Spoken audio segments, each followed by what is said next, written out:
Well, good morning, everyone. Bonjour tout le monde. Welcome to the Bank of Canada and today's press conference about today's interest rate announcement. Le gouverneur Macklem va prononcer une déclaration préliminaire et après, nous allons tourner à vos questions. After his opening remarks, Governor Macklem and Senior Deputy Governor Carolyn Rogers will be happy to take your questions until about 11:15 or so. Cela dit, je donne la parole au gouverneur Macklem. Thank you, Paul. Good morning and welcome. I'm very pleased to be here with Senior Deputy Governor Carolyn Rogers to discuss our policy decision. Today, we lowered our policy interest rate by 25 basis points to 2.75%.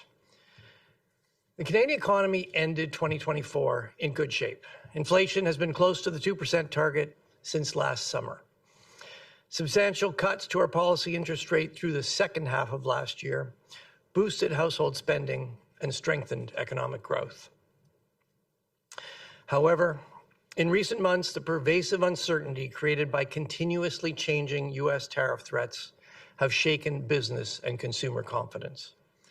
This is restraining household spending intentions and businesses' plans to hire and invest. Against this backdrop, and with inflation near the 2% target, the Governing Council decided to reduce the policy rate a further 25 basis points.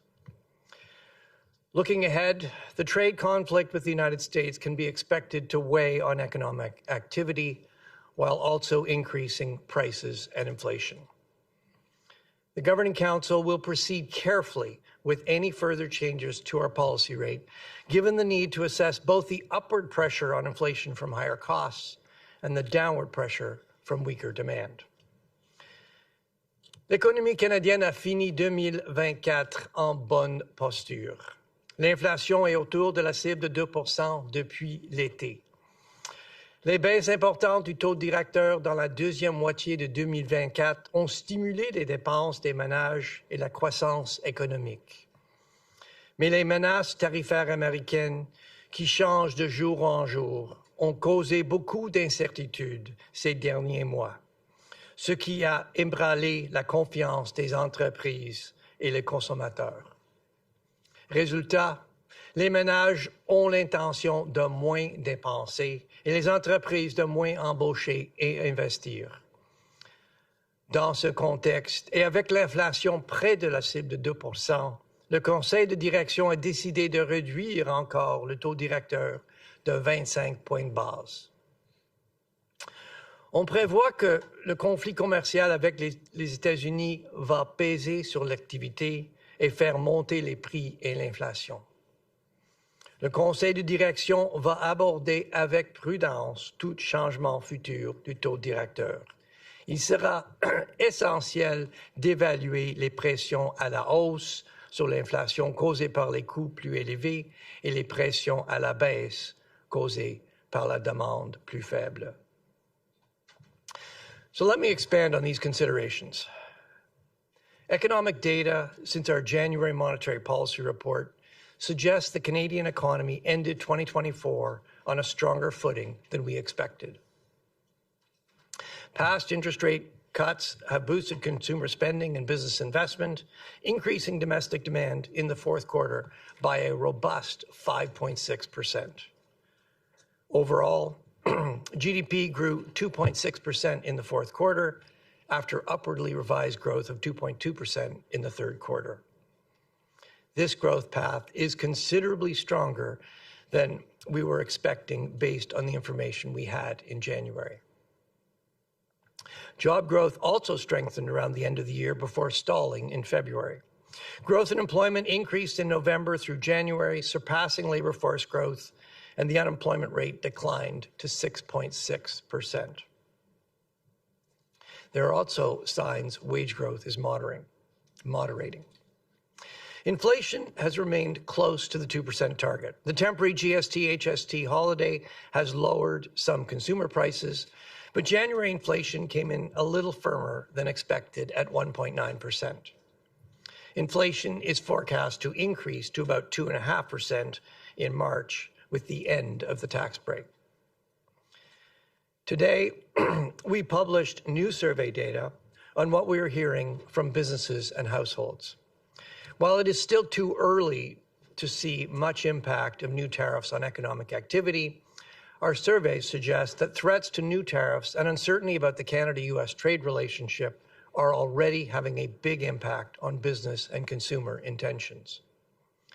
Canadians are more worried about their job security and financial health as a result of trade tensions, and they intend to spend more cautiously. Job security concerns increase particularly among workers in export-oriented industries, including manufacturing, mining, and oil and gas. Businesses have lowered their sales outlooks, notably in manufacturing and in sectors that depend on discretionary spending by households. Credit has become more difficult to access for some businesses, and with a weaker Canadian dollar, the cost of imported machinery and equipment has risen. As a result of all these trade-related factors, many businesses have scaled back their hiring and investment plans.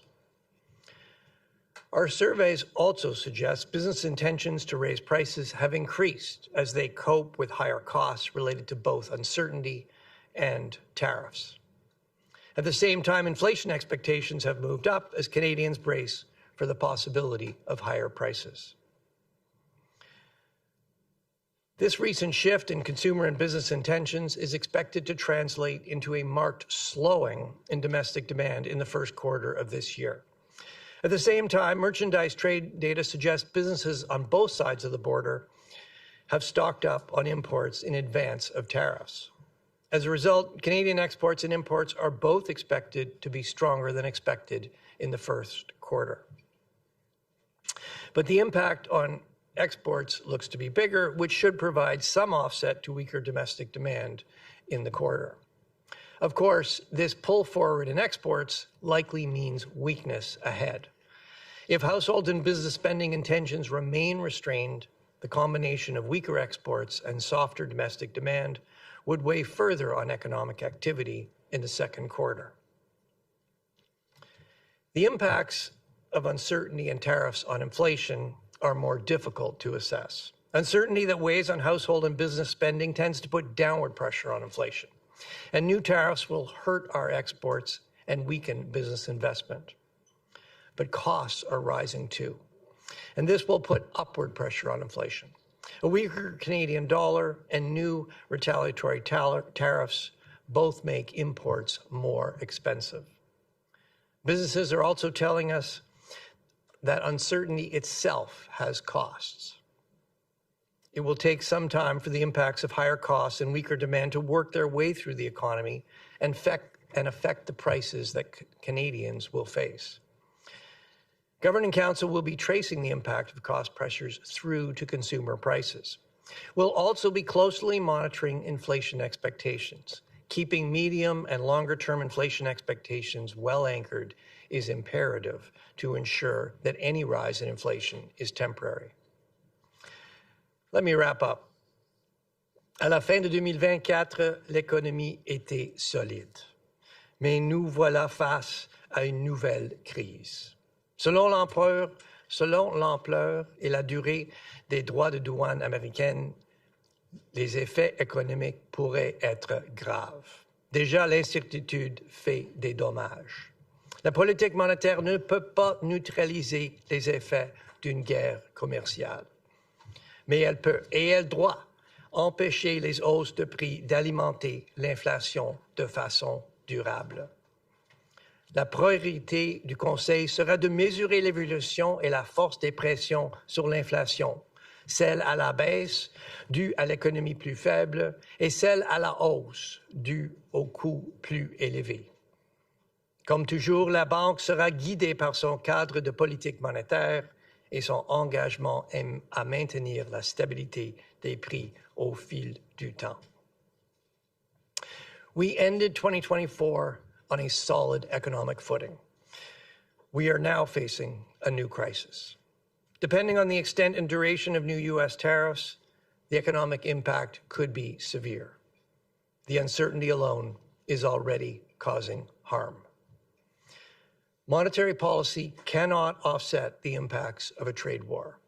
What it can and must do is ensure that higher prices do not lead to ongoing inflation. The focus of the Governing Council will be on assessing the timing and strength of both the downward pressure on inflation from a weaker economy and the upward pressure from higher costs. As always, the bank will be guided by our monetary policy framework and our commitment to maintain price stability over time. And with that, the Senior Deputy Governor and I will be very pleased to take your questions. Thank you.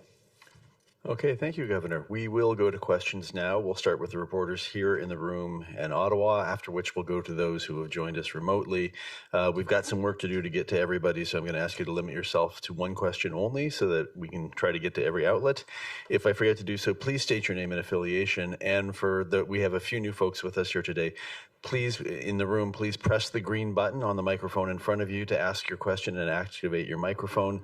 Press it again to shut it off once you're done. Please try to speak directly into that microphone so everybody can hear the question.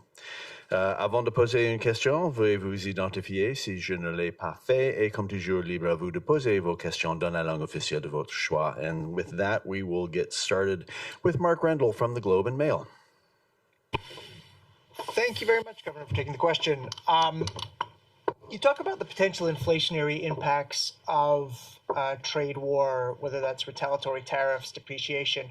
What kind of inflationary impact are we talking about? And do you view that as a one-off jump in price level, or is this something that could feed through to inflation? How are you kind of gaming that out? Well, Mark, first of all, given the pervasive uncertainty and the unpredictability of U.S. trade policy, I can't put a number on it. The scenario is changing every day with new announcements, literally every day. In terms of the channels, though, we, in the monetary policy report, in my speech in Mississauga, we were very clear in identifying a number of channels. The Canadian dollar has depreciated. If you're a business importing machinery and equipment, if you're importing goods from the United States, a weaker Canadian dollar means they're going to be more expensive in Canada. Obviously, retaliatory tariffs puts an extra charge on U.S. goods coming into Canada. That adds costs. The other thing we're hearing from businesses is that the uncertainty itself is adding costs. I mean, businesses are looking for new suppliers. They're holding extra inventory. They're looking for new markets for their goods. That all entails new costs. So there are a number of new costs that businesses are facing, and ultimately those will get passed through to the prices that Canadians face. There's quite a bit of uncertainty about how quickly that happens. Does it get fully passed through? How quickly does it get passed through? So those are things that we are going to be doing our very best to trace. We have data on. We have CPI data, we have micro CPI data, we have data when goods cross the border. So we should be able to do a fairly good job of tracing how these things are working through the economy. And then to get to the second part of your question, I mean, the reality is some prices are going to go up. We can't change that. What we're particularly focused on is what we don't want to see is we don't want to see that first round of price increases have knock-on effects causing other prices to go up, that becoming generalized and ongoing inflation. That's what we can't let happen. Okay, our next question is from Pramit Mukherjee of Thomson Reuters. Good morning, Governor. Governor, while you have said that the Governing Council will proceed very carefully with further changes to policy, your comments indicate a kind of hawkish stance. And there are, of course, a lot of inflationary pressures everywhere. Do you think there's a possibility of a hike also somewhere in the future? Look, the reality is there's a lot of uncertainty. And against that background, we can't provide forward guidance.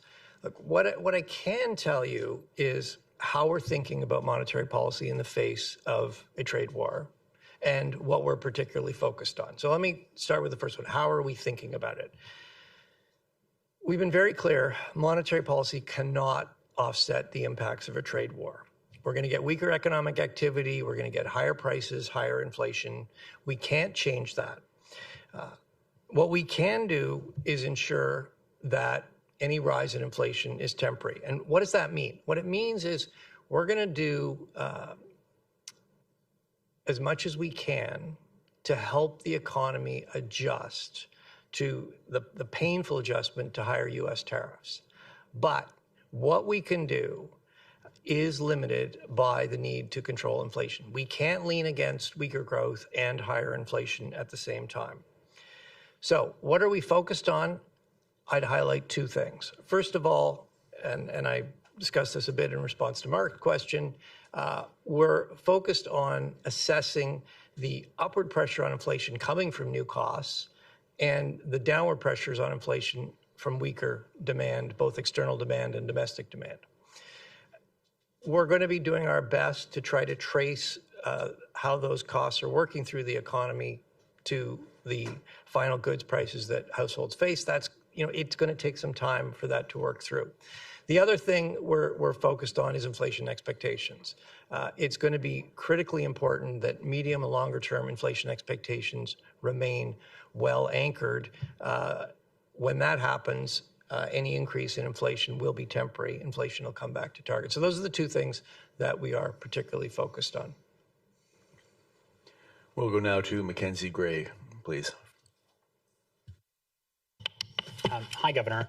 Your colleague in the U.S., Jay Powell, has talked about how it's yet to be seen if the tariffs will be inflationary. The Trump administration has been very clear. Howard Lutnick has said that he does not think the tariffs will be inflationary. Can you just explain why you believe you think the tariffs will be inflationary and what you make of the fact the U.S. administration has been adamant that this will not increase inflation? Well, look, I'm going to let the U.S. administration speak for themselves. We've been very clear. There are two effects of tariffs on inflation. Tariffs are going to weaken the Canadian economy. They're going to weaken U.S. demand for our exports. Americans have to pay those tariffs when they import our goods. That's going to reduce their demand for our exports. So our exports to the United States will be weaker. Certainly what we're hearing from businesses is that is having an impact on their investment plans. They're scaling back their hiring intentions. So that's going to spill into the domestic economy. It could well mean layoffs. Certainly what we're hearing from Canadians that they are becoming more worried about their job security, particularly in export-oriented sectors. That, of course, means that they're becoming more cautious in their spending, so domestic demand will also slow. That will all put downward pressure on inflation. But as I outlined earlier, there are a number of direct cost pressures involved with tariffs. The Canadian dollar is depreciating. Anything you import is more expensive as a result. Retaliatory tariffs add an extra charge on anything coming in from across the U.S. border. That increases costs. Businesses they're also looking for new suppliers to avoid tariffs. They're looking for new markets. That entails costs. There could well be supply chain problems. Businesses are holding more inventories to try to manage those things. These things all have costs. Somebody has to pay for those costs, and ultimately they get passed through to the consumer. So it wouldn't be surprising if you saw some increase in inflation as those costs get passed through. What we're doing is we're focused on weighing those downward pressures and those upward pressures. Our job is to maintain price stability, and that's what we're focused on. Okay, I'll go over here now to Jordan Gowling from the Financial Post, please. Hi, Governor. The surveys you published today say 40% of businesses plan to pull back on hiring. There are talks of potential layoffs in export industries. So what do you anticipate that's going to do to Canada's unemployment rate this year? How much do you anticipate it's going to rise? Well, I don't have a forecast for you. I think in terms of what we're expecting to see in the first quarter. So as I mentioned, fourth quarter, very strong, 2.6% growth. We expect the first quarter to be weaker. We actually expect domestic demand, so consumption and business investment, to be quite a bit weaker in the first quarter than it was in the fourth quarter. we expect it to be quite weak, frankly. We do expect some offset on first quarter GDP growth, because what we've seen is we've seen a surge in exports as businesses try to get ahead of the tariffs. So first quarter, we think domestic demand will be very weak. We think exports will be up. GDP growth will be weaker than it's been, but probably not that weak. Going forward, though, of course, if you pull exports forward, that means you're going to get less exports in the future. So if household demand, if business investment remains restrained in the second quarter, and you'll likely see weakness in exports, you could see an even weaker second quarter. So yes, I would expect if that plays out, you'd see some rise in the unemployment rate. Okay, now I'm going to call on Judy Trin from CTV, please. Hello, Governor. I am wondering, you use the word crisis. That's a strong word. You don't usually see it coming from the Bank of Canada, but you did not use the word recession. Is a recession imminent? Do we have to tell Canadians that we need to brace? And also, how do you feel about a former bank governor now leading the nation in terms of its negotiations during a trade war? Those are two pretty separate questions. Why don't you take the first one? I'll take the second one. That's a good idea. Well, Judy, we don't have a forecast at this decision. We've put out, unusually we put out our survey data ahead. Usually we package it up with our forecast as sort of a complement to the projection that we provide. We put it out today because we promised you at the last decision that in this environment of high uncertainty, we would do our very best to keep Canadians up to date, help them understand how we were thinking about the economy, how we were thinking about the situation we were in, and what kind of data we were looking at. So we've stepped up our outreach to Canadians. The survey data is an example of that. We put it out, but it's not meant to provide a forecast on either output or on unemployment, as the previous question. So we don't have an economic forecast right now. What we do take from what we're hearing from Canadians is the sentiment has turned quite sharply. The economy came in quite strong at the end of last year. That would have been really good news. But for this large cloud of uncertainty hanging over the economy, what businesses are telling us is they're slowing investment, they're slowing hiring. Canadians are saving more, spending less. So all of those things don't bode well for growth. But we'll see. We'll have a forecast at our next decision. I mean, the short answer to that question is it's going to depend a lot what the U.S. does with their trade policy. We'll have to see. Regarding your second question, I don't have much to say. As you said, Mark Carney and I worked together here at the Bank of Canada. He was the governor. I was the senior deputy governor. Mark has now entered politics. The Bank of Canada operates independently of the political process. That is really important. And what that means is it comes with a responsibility. The Bank of Canada needs to stay clear of any comments that could be seen as political in nature. So I have no further comments. I'm not going to be commenting on political leaders or political developments. We'll go now to Pam Almeida from Market News, please. Good morning, Governor. My question is, did you consider cutting interest rates by 50 basis points? And if so, did you consider whether cutting rates by more than 25 basis points could have made things worse by adding to uncertainty or a loss of confidence among Canadians? You're going to get the summary of deliberations in a couple of weeks, so you're going to see, you're going to get more details on our deliberations. But the short answer to your question is we did not seriously consider a cut of 50 basis points. And why is that? Well, monetary policy does need to be forward-looking, and what we see from the hard data so far still looks good. You can't see much of damage from the trade war in the hard data yet. But when you look at the survey data, it's pretty clear. Consumer confidence, business confidence has been sharply affected, and we are expecting to see a pullback in household spending and business investment. That's going to have an impact on the economy, and that's really why we decided to cut 25 basis points. Monetary policy does need to be forward-looking, but there is a lot of uncertainty. This is a very fluid situation. There is a lot of unpredictability in terms of what the U.S. is going to do. And as we've outlined time and again, a trade war, yes, it weakens growth, but it will also increase prices and inflation.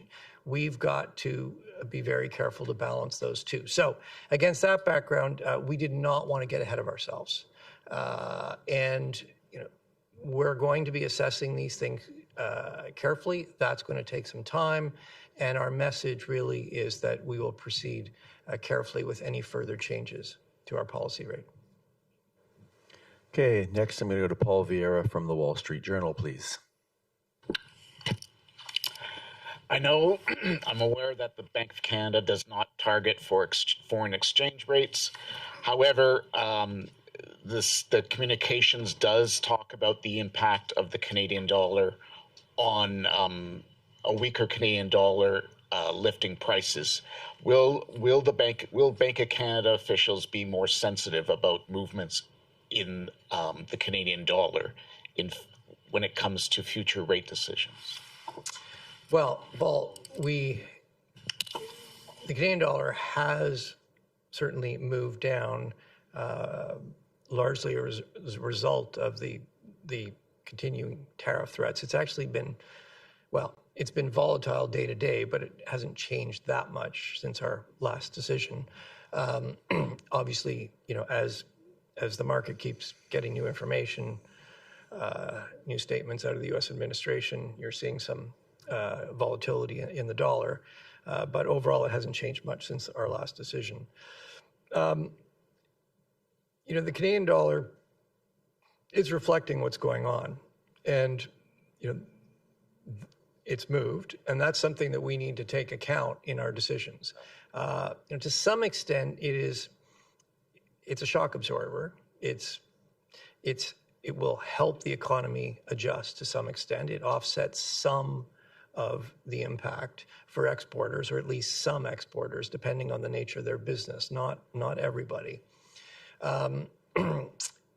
It also affects the costs that businesses and Canadians are facing when they buy goods from the United States. So yes, we need to factor that in. And when something's moving, yes, it gets more attention. So that is something we'll look at, but we're going to look at it in the context of everything else that is going on. Okay, next I'm going to go to the back for Craig Lord of Canadian Press, please. Good morning.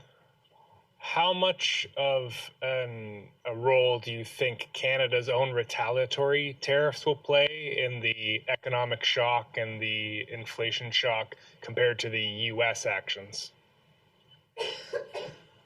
Yeah, retaliatory tariffs are going to add to the uncertainty. They're going to add to the potential price increases that Canadians and Canadian businesses face. There's really no question about that. But these are really tough decisions. They're decisions that don't belong to the central bank. They're trade policy decisions, and they're made by the government. And I'm sure they're not easy decisions to take, but governments need all the tools they can get in a trade war. Retaliatory tariffs are really designed to try and get us back to a mutually beneficial trading relationship. That's a goal we all want. So, but yeah, they're gonna add in the near term, certainly to the uncertainty and to the effects. Okay, I've got 3 left here in the room before we go to the phones. I'll call on Daiichi Mishimi from Nikkei, please. Thank you. Thank you for taking my question. I just want to follow up on the former question about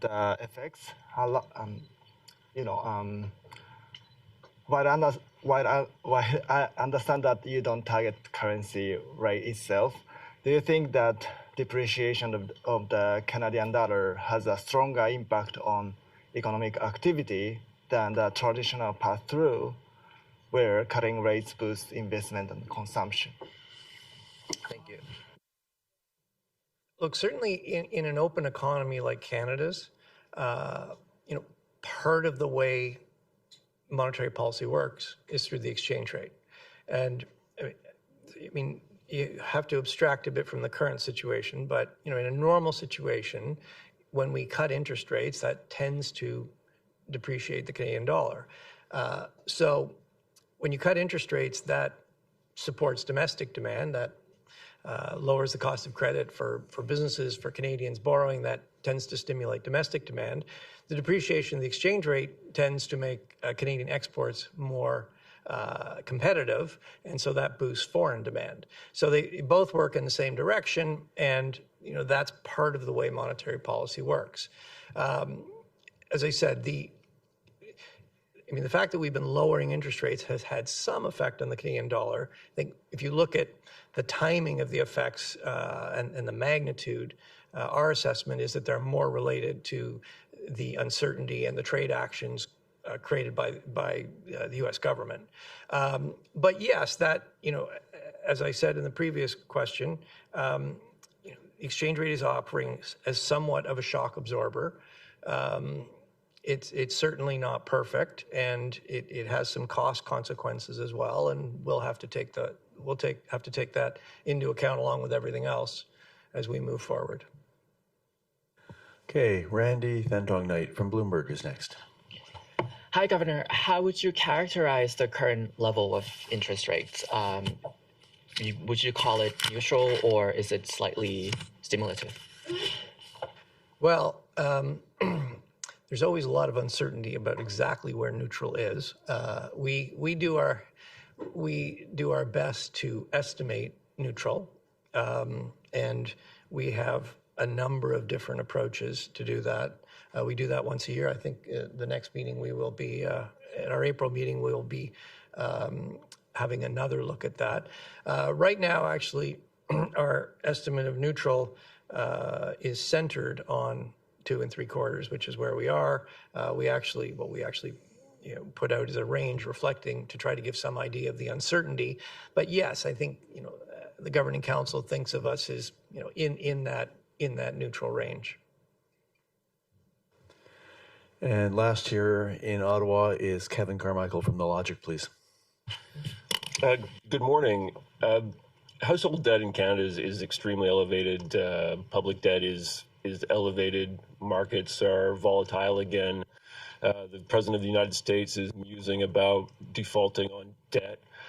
Could you talk a bit about how financial stability is factoring into your thinking right now? Yeah, we saw that particular musing concerning. We'll have our financial stability report out in May, Kevin, and so we'll dive a bit deeper then. But we're seeing the markets, the equity markets in particular, in recent days start to react to trade policy.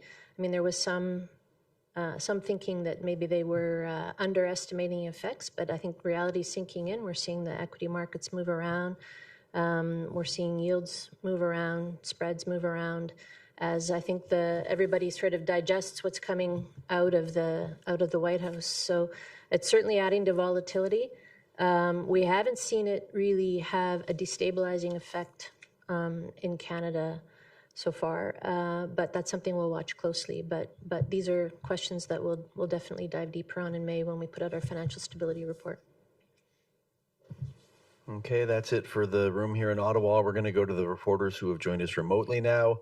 I'll just remind you, if you're on the line, come off mute only, please, to ask your question, and then go back on mute as soon as you have finished, so that everybody can hear the response. I'm going to start with Alicia Sikirska from Yahoo Finance, please. Go ahead, Alicia. Thank you for taking my question. You said that the economic impact could be severe. So how should Canadians prepare themselves financially and otherwise for that? I mean, I think what we're seeing in the survey data is Canadians are preparing themselves. We're seeing saving rates go up, discretionary spending go down. These are the kinds of things that are going to feed through and have an impact. I mean, we are seeing concern around job security. I mean, I think that's probably what's leading to the decisions around spending and saving. I think Canadians are responsible. They're reading the news. They're watching this with the same level of concern we have, and they're preparing in the best way they can. I would just add, what we can do and what we have been doing is to provide analysis of what this could look like. Obviously, there are many scenarios. Trade policy is shifting every day. There's a lot of unpredictability, but we have been publishing various scenarios. We published one in the Monetary Policy Report. We published another one in the speech I gave a couple weeks ago in Mississauga. Today we published the survey evidence so everybody can see what we're seeing. Look, we can't make this go away, but at least by providing some analysis about what it could look like, that can help Canadians prepare. And what we know Canadians don't want, on top of all the uncertainty coming out of the U.S., is another spout of inflation. So that's what we're determined to head off. Okay, next I'm going to call on Max Sato from Mace News, please.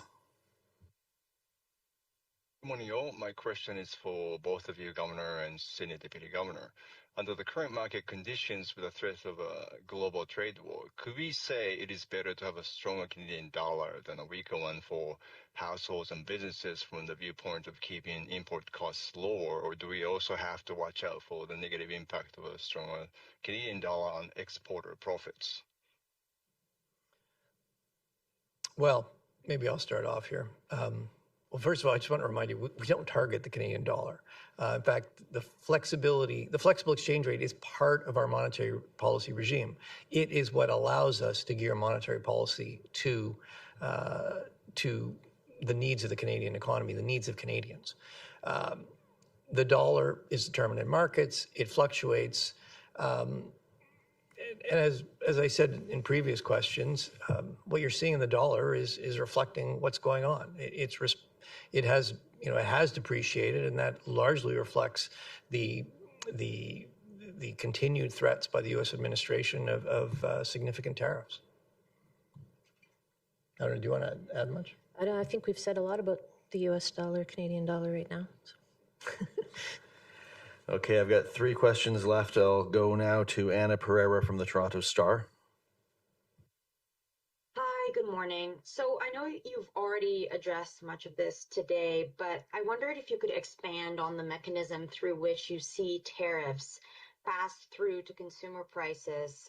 In your scenario from January, most of the pass-through happens in year 3, but as we saw during the pandemic, businesses can adjust costs quite quickly, especially related to supply chain. So why not sooner, and are you prepared if it happens more quickly than expected?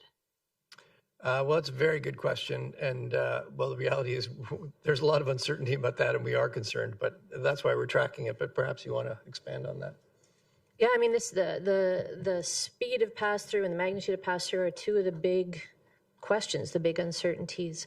Our models give us a way to analyze that, but they're not a crystal ball. We can't predict with certainty.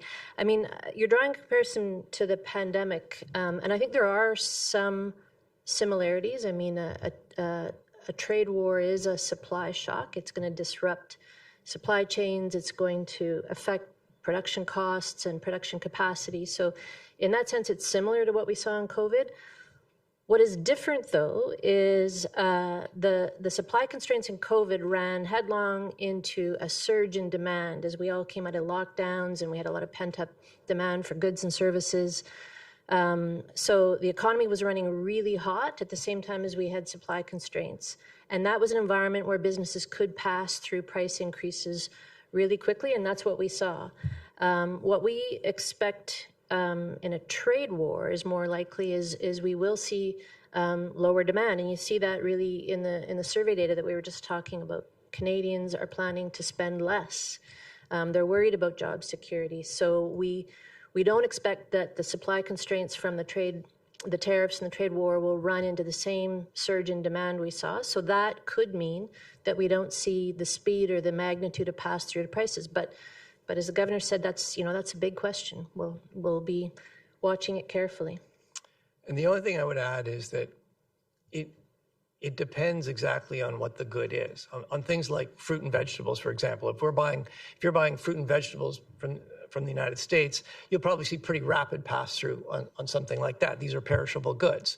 On more differentiated, more durable goods, you might expect to see slower pass-through. So when I say we're tracking it, we have to track it by different good categories, and then we have to come to some overall assessment, and that's going to take some time.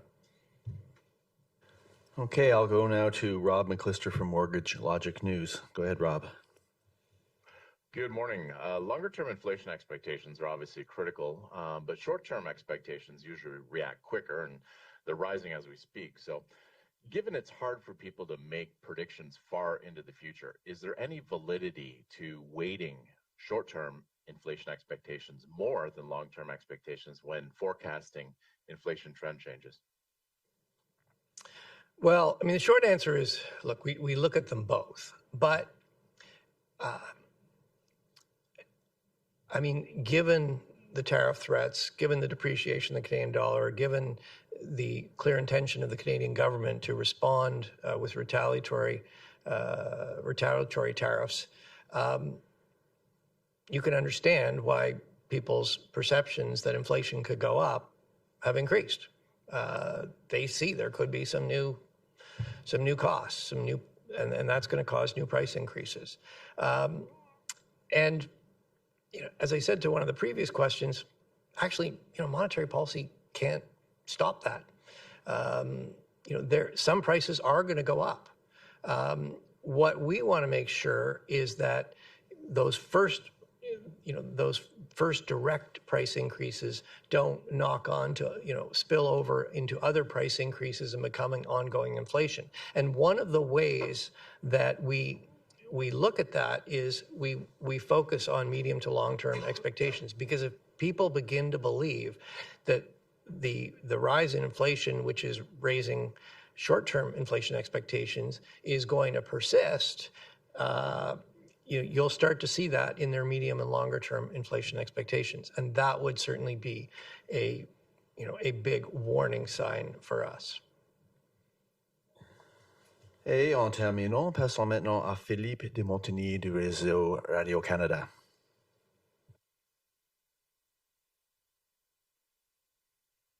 Philippe, vous êtes là?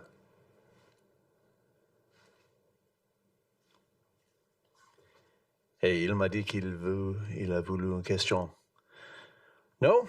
Okay. In that case, that will conclude today's press conference. Okay, Philippe, if you can come off mute right now, please, and ask your question.